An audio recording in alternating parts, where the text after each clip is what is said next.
mientras haya una persona hambrienta, nunca nos saciaremos.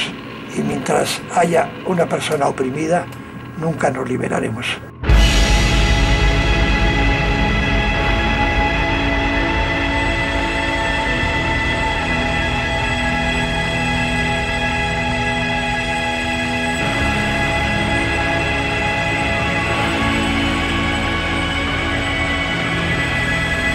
Argi dago sistema irauli egin behar dugula, errotik aldatu behar dugula.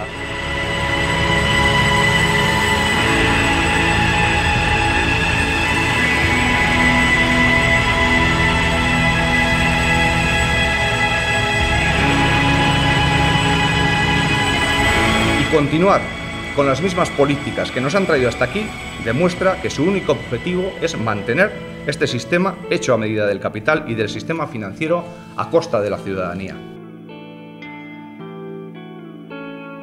Urteotako borrokekin lortutako eskubide sozialak eta laboralak ezin dira murriztu, ez dugu onartuko.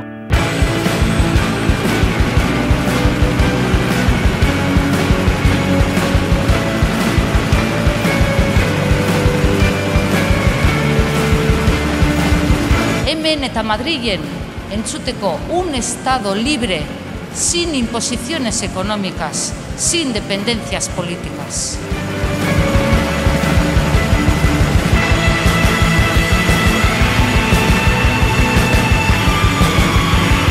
Mientras haya una persona oprimida, nunca nos liberaremos.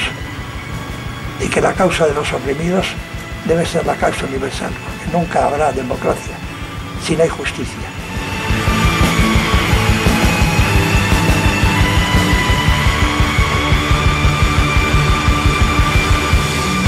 Y Euskal Herria va a ser insumisa, institucional, social y políticamente. Y ustedes no pasarán.